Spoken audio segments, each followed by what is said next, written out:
السلام علیکم ورحمۃ اللہ وبرکاتہ۔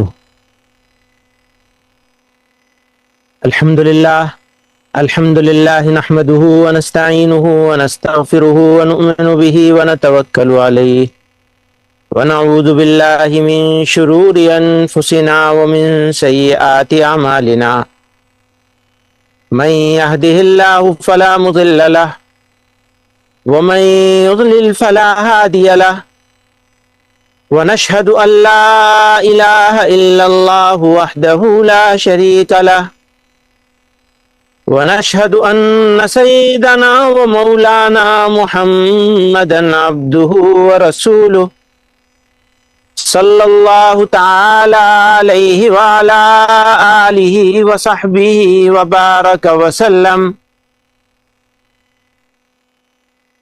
معزز علماء کرام، طلباء عزیز اور حاضرین مجلس،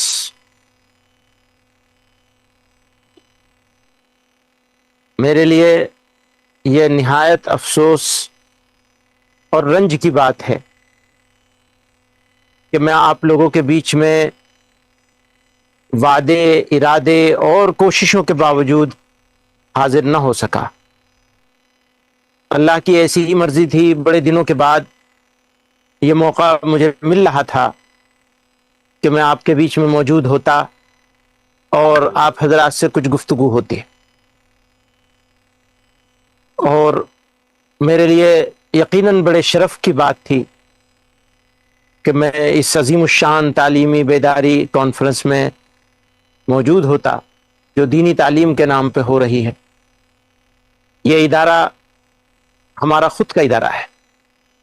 اس ادارے میں آنے کے لیے ہمیں کسی دعوت کی ضرورت نہیں ہے، بلکہ میں یہ سمجھتا ہوں میرے والد کا، بڑوں کا جس طرح تعلق رہا ہے اس ادارے کے ساتھ، تو ہم مہمان نہیں بلکہ میزبان ہیں۔ تو آپ سب جو لوگ آئے ہیں اس اجلاس میں شرکت کے لیے، وہ ہمارے مہمان ہیں اور میزبان غائب ہے۔ تو میری کچھ مجبوری ایسی ہوئی کہ میں سب چاہتوں کے باوجود کچھ قانونی معاملات ایسے آئے جن کی وجہ سے سفر نہیں کر سکا۔ میں شکر گزار ہوں ذمہ داران مدرسے کا کہ انہوں نے دعوت بھی دی اور بڑے خلوص اور چاہتوں کے ساتھ، قاری شمس الحق صاحب ہیں، مولانا ندیم صدیقی صاحب ہیں، وہ تو ہمارے بڑے ہیں، فرما رواں ہیں ہمارے، اور انہوں نے ایک دن کا تاریخ بھی تبدیل کری کہ اچھا ٹھیک ہے آپ کل نہیں آ سکتے ہو تو آج آ جاؤ۔ میں نے دوبارہ بھی وعدہ کر لیا لیکن پھر بھی نہیں آ سکا میں۔ بہرحال اچھا، آنے کے پیچھے ایک داعیہ اور تھا، ہمارے پرانے ساتھی بزرگ حضرت شیخ الاسلام رحمۃ اللہ علیہ کے تلامذہ میں سے حضرت مولانا حبیب الرحمن صاحب، جو جمعیت علماء کے مضبوط قداور رہنما تھے، ستون کی حیثیت رکھتے تھے جمعیت علماء کے لیے۔ جمعیت علماء صرف مقامی جمعیت علماء یا مرہٹواڑہ کی جمعیت علماء نہیں، اور صرف مہاراشٹر کی نہیں، بلکہ ملک کی جمعیت علماء میں اہم مقام تھا ان کا۔ جلیل القدر جمعیت علماء کے سرپرستوں میں، ذمہ داروں میں، بڑوں میں ان کا شمار ہوتا تھا۔ اللہ کو پیارے ہو گئے اور ہم اب تک ان کی تعزیت کے لیے بھی حاضر نہ ہو سکے۔ تو یہ خیال تھا، یہ ارادہ تھا، چاہت تھی کہ جائیں اور یہ کام بھی ہو جائے اور وہ کام بھی ہو جائے۔ میں ان کے خانوادے کو بھی اور مدرسے کو بھی اور اس علاقے کے مسلمانوں کو بھی تعزیت مسنونہ پیش کرنا چاہتا ہوں۔ اللہ تعالیٰ امت کو، ملت اسلامیہ ہند کو اور جمعیت علماء ہند کو ان کا نعم البدل عطا فرمائے اور ان کو دارین کی آخرت کی تمام نعمتوں سے نوازے، مغفرت و رحمت اور خاص درجہ عطا فرمائے ان کی خدمات کے لیے، ان کی اخلاص اور للہیت کے لیے، تقوی کے لیے، علم کے لیے۔ یہ دو باتیں ہو گئی، اب تیسری بات ایک اور کیا کرنا چاہتا ہوں میں اس کانفرنس کے عنوان سے۔ ہماری زندگی اللہ تعالیٰ کی امانت ہے۔ پروردگار عالم نے ہم کو انسان بنایا، اشرف المخلوقات بنا کر پیدا کیا، اور انسان بھی ایسا بنایا کہ کوئی کمی نہیں چھوڑی۔ دیکھنے کے لیے آنکھیں، سننے کے لیے کان، بولنے کے لیے زبان، غرض ہے کہ بے شمار نعمتیں انسان گنتی نہیں کر سکتا۔ پھر یہ دنیا ہمارے لیے بنائی، زمین آسمان، سورج چاند ستارے، ندی نالے دریا ہوا پانی، غرض دنیا میں بھی بے شمار نعمتیں رکھ دی، انسان ان کی گنتی بھی نہیں کر سکتا۔ فرمایا وَإِن تَعُدُّوا نِعْمَةَ اللَّهِ لَا تُحْصُوهَا، اگر تم اللہ تعالیٰ کی نعمتوں کی گنتی کرنا چاہو تو تم وہ بھی نہیں کر سکتے۔ تو ہمارے جسم کے اندر اتنی نعمتیں، اور ہمارے لیے دنیا بنائی گئی اس کے اندر اتنی نعمتیں، پھر ہمیں ایمان عطا کر دیا، پیغمبر علیہ الصلوۃ والسلام کا امتی بنا دیا، نعمتوں کی تکمیل کر دی، اور یہ ساری نعمتیں اللہ تعالیٰ نے ہم کو اپنے فضل سے، اپنے فیصلے سے، اپنی مہربانی سے عطا فرمائی۔ ہمارا اس میں کوئی کمال نہیں۔ کیا ہم مانگنے گئے تھے؟ ہمیں تو ہوش بھی نہیں تھا، ہمیں پتہ بھی نہیں تھا کہ ہم انسان بنیں گے، کتا نہیں بنیں گے تو کیا فائدہ ہوگا، پھر انسان بنیں گے تو ایمان والے ہوں گے تو کیا فائدہ ہوگا۔ ہم سے زیادہ سمجھدار، قابل، پڑھے لکھے، طاقتور، باصلاحیت لوگ دنیا میں موجود ہیں، ایمان کی دولت سے محروم ہیں۔ اللہ تعالیٰ نے اپنے فضل سے ہم کو یہ انعام دیا، عظیم الشان انعام، کہ یہ ایمان کی دولت سے سرفراز کر دیا۔ یہ ایمان ہمارے پاس آیا تو اب ہمیں اس ایمان کے ساتھ جینا اور اسی ایمان پر مر جانا ہے، یعنی دنیا سے جائیں تو ایمان پر جائیں۔ ہمارے حضرت رحمۃ اللہ علیہ سے بہت پہلے کی بات ہے، ایک جگہ میں نے ایک رسالہ دیکھا جہاں سن 1965 کا کوئی حضرت، ہمارے حضرت کا انٹرویو تھا چھپا ہوا، بہت سارے اس نے سیاسی سوال کیے تھے۔ آخر میں سوال پوچھا انٹرویو لینے والے نے کہ حضرت آپ کی سب سے بڑی تمنا کیا ہے، یہ بتائیں۔ حضرت نے فرمایا بس ایمان پر خاتمہ ہو جائے، میں مروں تو ایمان کے ساتھ مروں، یہ سب سے بڑی تمنا۔ تو ایک مومن کی اس سے بڑی تمنا کچھ نہیں ہو سکتی کہ یہ ایمان ملا ہے تو ایمان پہ باقی رہوں اور موت ایمان کی حالت میں آ جائے۔ سب سے بڑی معراج ہے مومن کے لیے، ایمان کی زندگی اللہ نے اپنے فضل سے عطا فرمائی، خاتمہ ایمان پر ہو جائے، اس کے لیے ہم کو کچھ کوشش کرنی پڑے گی۔ وہ کوششیں کیا ہیں؟ نمبر 1، ایمان کی قدر کیجیے۔ اگر آپ نے ایمان کی قدر نہیں کی تو خدا نہ خواستہ ایمان اللہ تعالی ہم سے چھین لیں گے۔ ہمارے لیے اور آپ کے لیے سب سے ضروری چیز یہ ہے کہ اس عظیم الشان دولت کی قدر کریں، اس کی حفاظت کرنے کی فکر کریں۔ اگر میرے پاس پیسہ ہے 2000 5000 10,000 لاکھ 2 لاکھ روپے ہیں اور میں اس کو بے فکر رہوں، پڑا رہے، ادھر ادھر ہوتا رہے، کیا ہوگا؟ ختم ہو جائے گا، کوئی چرا لے جائے گا، ایسی ڈال کے رکھوں گا۔ اسی طرح سے دنیا کی کوئی چیز ہو میرے پاس اور اس کی کوئی قیمت ہوتی ہو، اس کی میں نے حفاظت نہیں کی تو وہ چلی جائے گی۔ بزرگوں اور دوستوں، ایمان کیونکہ سب سے ضروری اور قیمتی چیز ہے، ہمیں اس کی حفاظت کرنی ہے اور اس کے لیے فکر کرنی ہے۔ تو فکر کیا کیا ہوگی؟ جب قدر کر لی تو فکر کیا ہوگی؟ قدر کی پہچان اس بات سے ہوگی کہ ہم اپنے ایمان کو محفوظ رکھنے کے لیے اللہ اور اس کے رسول صلی اللہ علیہ وسلم کے احکامات کی تعمیل کریں۔ اگر اس کا حکم مانیں گے، اس کی تعمیل کریں گے تو معلوم ہوگا کہ ہم قدر کرنے والے ہیں، ورنہ ناقدروں میں شمار ہو جائے گا۔ فرمایا نبی علیہ الصلوۃ والسلام نے جیسی زندگی ویسی موت، یعنی اچھی زندگی ہوگی، ایمان کی قدر کے ساتھ زندگی گزرے گی، اعمال کو صحیح اس کے ساتھ زندگی گزرے گی تو امکان نہیں، یقین ہے کہ اللہ کا فضل ہوگا اور خاتمہ ایمان پہ ہو جائے گا۔ ہمارے حضرت فرمایا کرتے تھے کہ ایمان تو درخت کی طرح ہے، پیڑ کی طرح ہے، پانی دو گے، اس کی ہاتھ دو گے، اس کی نولائی کرو گے، اس کی حفاظت کرو گے، اس کے فالتو جو برانچز ہیں، شاخیں ہیں، ان کو کاٹ کوٹ کے سجا کے رکھو گے تو پھل دے گا، پھول دے گا، سرسبز و شاداب ہوگا۔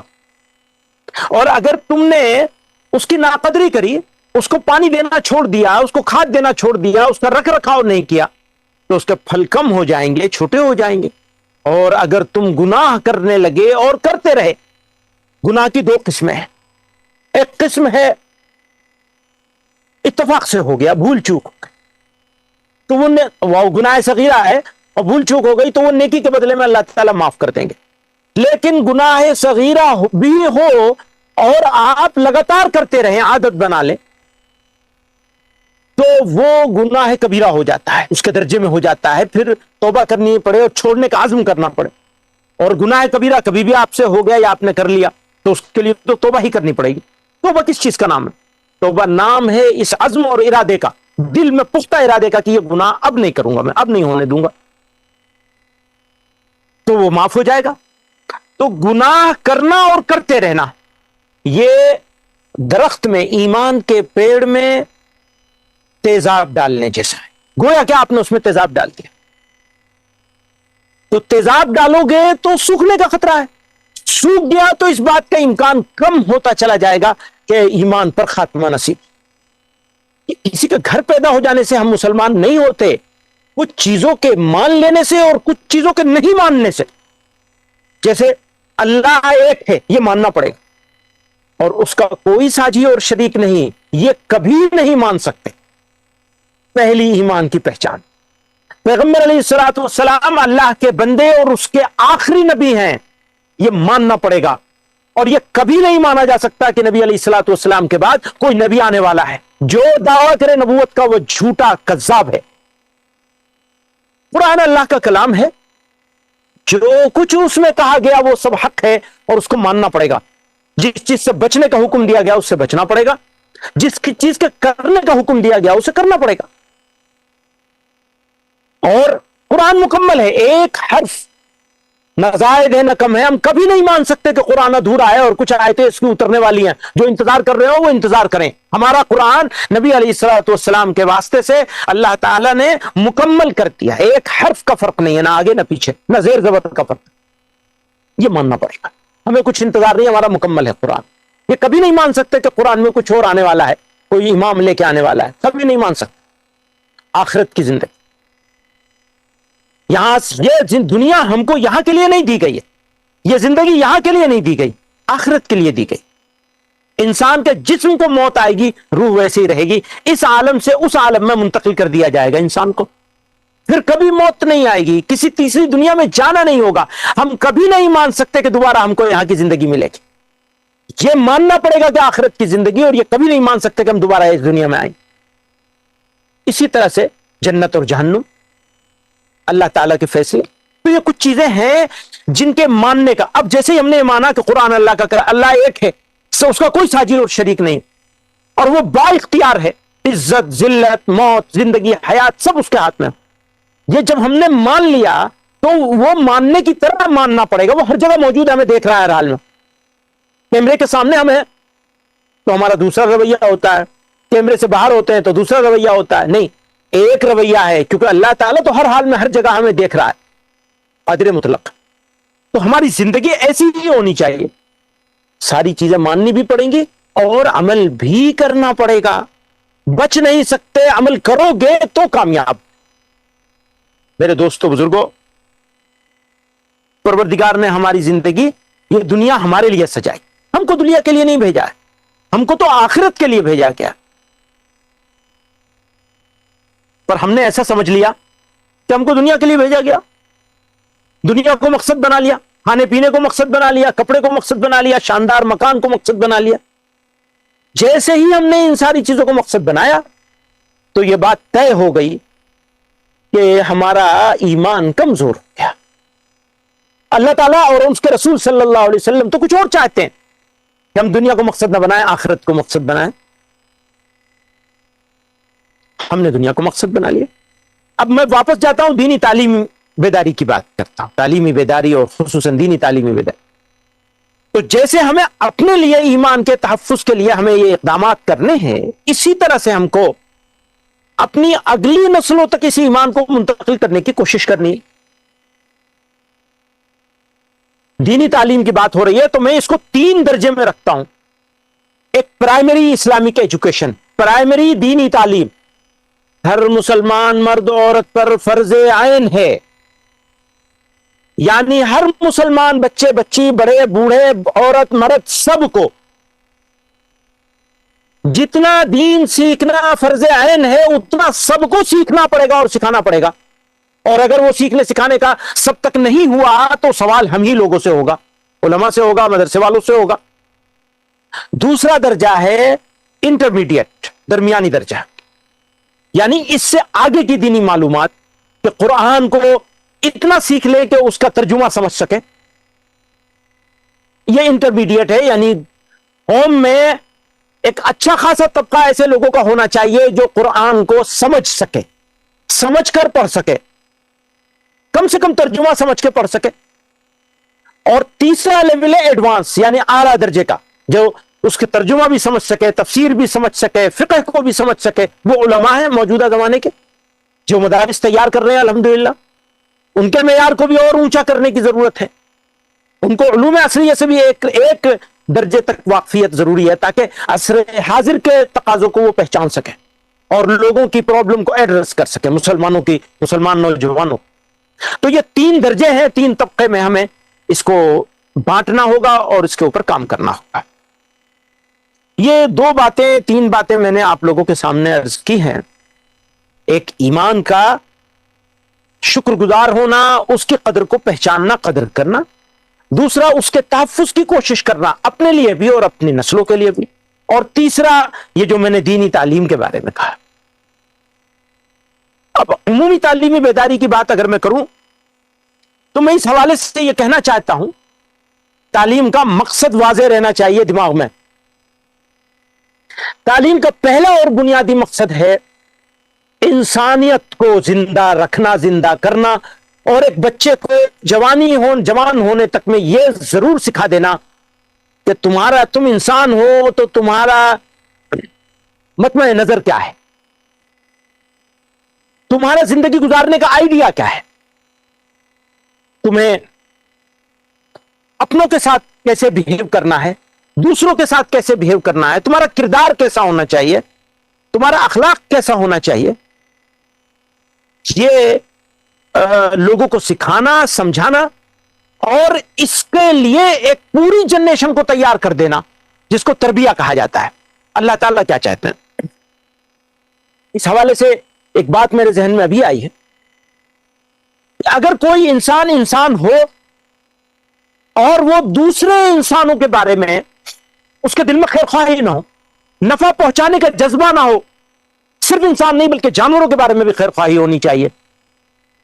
اگر وہ انسان دوسروں کا خیر خواہ نہیں ہے, کمپیشن نہیں ہے اس کے اندر, ہمدردی نہیں ہے, تو وہ انسان کہلائے جانے کے قابل نہیں. مسلمان ہونا تو بہت دور کی بات ہے, انسانیت کے قابل بھی نہیں. جو خود غرض ہوگا, جو لالچی ہوگا, جو صرف اپنے بارے میں سوچے گا, کیسا انسان ہے؟ میرے بھائیوں بزرگوں, یہ تربیت کا جو پارٹ ہے یہ سب سے امپورٹنٹ, سب سے اہم اور ضروری پارٹ ہے ہر تعلیم والے کے لیے, چاہے دنیاوی تعلیم لے رہا ہو, چاہے دینی تعلیم لے رہا ہو, چاہے کام کر رہا ہو, کیسی بھی زندگی ہو. اگر آپ دوسروں کے لیے نفع بخش ہو گئے اور اپنے دل میں دوسروں کے لیے آپ کے ہمدردی کا, خیرخواہی کا جذبہ آپ نے پیدا کر لیا, تو اللہ تعالیٰ کی رضا حاصل کرنے کا سب سے آسان اور قریب ترین راستہ ہے آپ انسانیت کی معراج پہ پہنچ جائے. ایک بات یہ ہے. دوسرا, ایک آخری بات, میں بہت لمبی بات نہیں کر سکوں گا, کافی سفر کرنا پڑا ہے اور سویرے سے اس میں ہوں اور مجھے بہت عادت نہیں ہے یہ آن لائن اس کی. ایک آخری بات کہنا چاہوں گا میں, موجودہ حالات جو ہیں وہ بہت فکر مندی کے ہیں. صرف یہاں کے لوگ نہیں بلکہ پوری دنیا کے لوگ حالات کو سنتے ہیں, دیکھتے ہیں تو فکر مندی کا اظہار کرتے ہیں, اور یہ بالکل صحیح فکر مندی. لیکن قرآن کریم میں اللہ تعالیٰ نے ارشاد فرمایا, افحسب الناس ان يتركوا ان يقولوا آمنا وهم لا يفتنون. احسب الناس ان يتركوا ان يقولوا آمنا وهم لا يفتنون. تم دعویٰ کرتے ہو, سمجھتے ہو کہ یہ کہو گے کہ ہم ایمان لائے ہیں اور تمہارا آزمائش نہیں ہوگی. ایمان والوں کی آزمائش ہوگی, گھبرانا نہیں ہے, حوصلہ رکھنا. کوئی قوم کتنے ہزار سال کے لیے اقتدار پر آ جائے, کتنا ظلم کر لے, اگر ہم نے صبر کے ساتھ, تحمل کے ساتھ بردباری کے ساتھ، سنجیدگی کے ساتھ، وقار کے ساتھ اپنی زندگی کی تعمیر کے سفر کو جاری رکھا، گھبرائے نہیں حالات سے، پیٹ نہیں پھیری، اپنے بچوں اور بچیوں کی حفاظت کا فیصلہ کیا، قربانی دینے کے جذبے سے اپنے آپ کو اللہ اور اس کے رسول صلی اللہ علیہ وسلم کے احکامات کو احکامات پر پابند ہو جانے کا فیصلہ کر لیا، تو آپ یقین جانیے آپ کے لیے، آپ کی نسلوں کے لیے، ہمارے لیے، ہماری نسلوں کے لیے خوشخبری ہے۔ یہ حالات، یہ ہوائیں، یہ طوفان آپ کو مٹانے کے لیے نہیں بلکہ آپ کو بلند کرنے کے لیے آئے۔ کاش ہم اس کو پہچانیں، اپنی طاقت کو پہچانیے۔ آپ کی طاقت آپ کے ایمان و عمل میں ہے، وہ کمزوری نہیں ہے آپ کی، آپ کے اتحاد میں ہے، آپ کے خلوص میں ہے، آپ کے لوگوں کے ساتھ تعلقات میں ہیں، آپ کے آپس کے رشتے میں ہے۔ یہ وقت توڑ کا نہیں ہے، جوڑ کا ہے۔ اپنے جو رشتے بگڑے ہوئے ہیں انہیں درست کر لیجیے، اپنے ارادوں کو مضبوط کر لیجیے، اپنے صبر پر کاربند ہو جانے کا فیصلہ کر لیجیے۔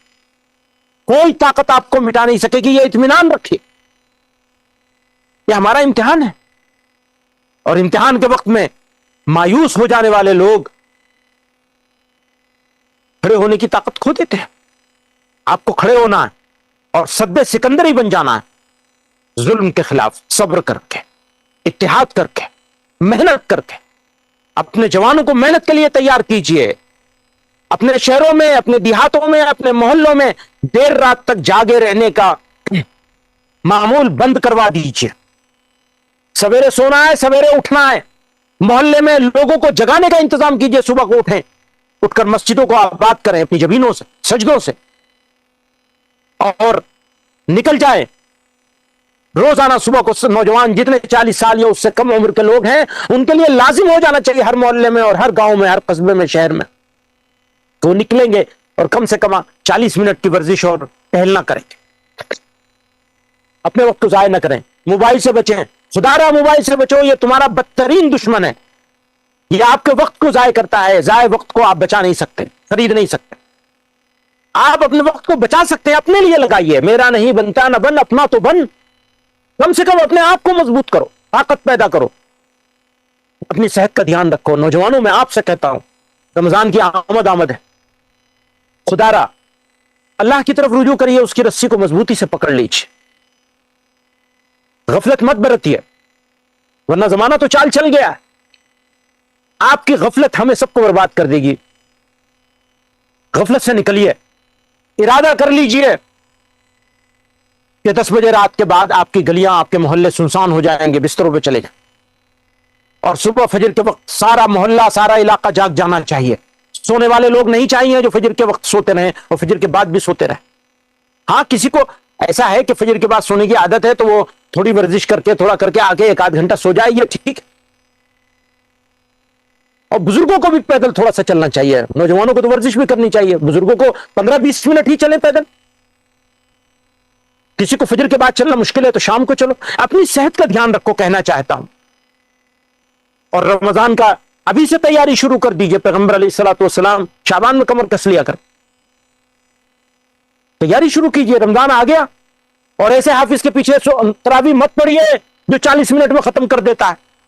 قرآن کا مذاق مت بنائیے، کم سے کم گھنٹہ تو لگنا چاہیے۔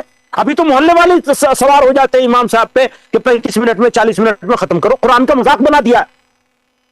مسجد میں آنے سے پہلے مسجد سے بھاگنے کی فکر لگ جاتی ہے۔ کم سے کم رمضان میں تو دھیان رکھیں۔ تو میں آپ کو توجہ دلانا چاہتا ہوں رمضان کی، اور نوجوانوں سے کہتا ہوں اپنے بزرگوں کا احترام کریں، ان سے محبت کریں۔ جن کو ماں باپ یا دونوں میں سے کوئی ایک ملا ہوا ہے ابھی، وہ خوش نصیب ہے جوان، بچہ ہو یا بچی ہو۔ ان خوش نصیب بچوں سے یہ کہنا چاہتا ہوں کہ وہ اپنے والدین کی خدمت کر کے چھوٹے چھوٹے کام کرنے کا مشورہ دیتا ہوں میں۔ ماں کو کبھی ایک لقمہ کھلا دیجئے، باپ کا جوتا سیدھا کر دیجئے۔ گھر سے نکلیے تو پوچھ کے نکلیے، اجازت لے کے نکلیے، سلام کر کے نکلیے، سر پہ ہاتھ پھروا کے نکلیے ماں کا۔ کبھی ماں کا سپورٹ کر دیجئے، گھر میں آئیے برتن دھو دیجئے، کچھ اور چھوٹا چھوٹا کام کر دیجئے، دیکھیے کیسا دل خوش ہو جائے گا۔ آج تو ورنہ اتنی شکایتیں ہیں کہ والدین اپنے بچوں سے بات کرتے ہوئے ڈرتے ہیں کہ پتہ نہیں میرے بچے کو کون سی بات بری لگ جائے گی۔ تو کسی ایسا والد کا اپنے بچے سے ڈر کے مارے بات کرنے سے پہلے 2 مرتبہ سوچنا کہ یہ جملہ بولوں یا نہ بولوں، میرے بیٹے کو بیٹی کو برا لگ جائے گا، اس سے بڑی بدنصیبی اس بچے کے لیے کیا ہو سکتی ہے؟ سنو، جس جوان نے، بیٹا ہو یا بیٹی ہو، اپنے ماں باپ یا دونوں میں سے کسی ایک کو اف بھی کہہ دیا، تھوڑی سی بھی بدتمیزی کر دی، تو وہ اس وقت تک مرے گا نہیں جب تک اس کی اولاد اس کو جوتوں سے پیٹ نہیں لے گی۔ یاد رکھنا، یہ وہ گیند ہے دیوار پر جتنی زور سے مارو گے اس سے دگنی زور سے وہ تمہاری طرف واپس آئے گی۔ خدا را اپنے والدین کو خوش کرو، راضی کر لو کسی بھی طرح سے، کوئی بھی طریقہ ہو آپ اس کو اختیار کر لیجئے، ان کو راضی کر لیجئے۔ اللہ تعالی، اور جن کے والدین گزر گئے ہیں ان سے درخواست کروں گا کہ ان کے لیے صدقہ کریں، ان کے لیے کلام اللہ پڑھ کے ایثار ثواب کریں، ان کے لیے دعا کریں۔ آپ ان کے لیے دعا کرنے لگیں گے، آپ کو اللہ تعالیٰ اولاد صالح ولد صالح میں رکھ دیں گے انشاءاللہ۔ آپ کو نیکی کا انعام مل جائے گا، یہاں دنیا میں نیکوں میں شامل ہو جائیں گے آپ انشاءاللہ، کیونکہ دعا ان کے لیے وہی کرتا ہے جو نیک ہوتا ہے۔ اور آپ رمضان میں نیکی کا ارادہ کر لیں، رمضان کی کوئی ایک عبادت، مثلا تہجد کے وقت کی 2 رکعت تہجد اپنے ماں باپ کے لیے ایصال ثواب کے لیے پڑھنے لگے روزانہ۔ آپ آج سے ارادہ کر لیجئے، والدین زندہ ہوں یا گزر گئے ہوں، دونوں کے لیے ایصال ثواب کی نیت کر لیں ابھی سے کہ ہم انشاءاللہ رمضان بھر 2 رکعت تہجد کی نماز پڑھیں گے، سحری سے پہلے یا سحری کے فوراً بعد، یعنی سحری کا وقت ختم ہونے سے پہلے صرف 2 رکعت پڑھ لیجئے، اور یہ ارادہ کر لیجئے کہ ان کو ایصال ثواب پہنچائیں گے۔ ابھی سے آپ ارادہ کریں گے، ابھی سے اللہ تعالیٰ نیکوں میں شامل کر لیں گے آپ کو۔ اور اب بھی کچھ آپ روزانہ ایک سورہ فاتحہ پڑھ کے بخش دیا کیجئے، جن کے گزر چکے ہیں ان کو خاص طور سے، ویسے تو ایصال ثواب زندوں کو بھی پہنچایا جا سکتا ہے۔ تو میں ایک مرتبہ پھر ادگیر کے لوگوں کا شکریہ اور اپنی طرف سے معافی، اور یہ میرا ارادہ ہے کہ میں بغیر دعوت کے آؤں گا انشاءاللہ ادگیر۔ ویسے بھی مجھے آنا تھا اور پہلے آنا چاہیے تھا مجھے مولانا حبیب الرحمان صاحب مرحوم کی تعزیت کے لیے، تو آنا ہی ہے، وہ میرے ذمہ ہے۔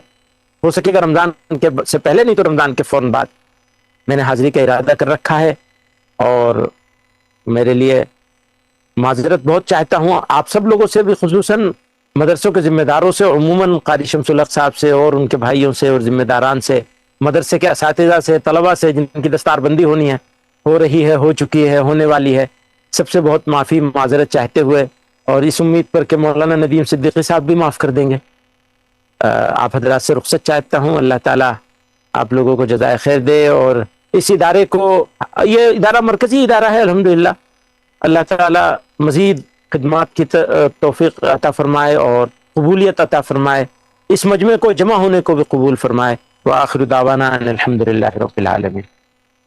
اتنے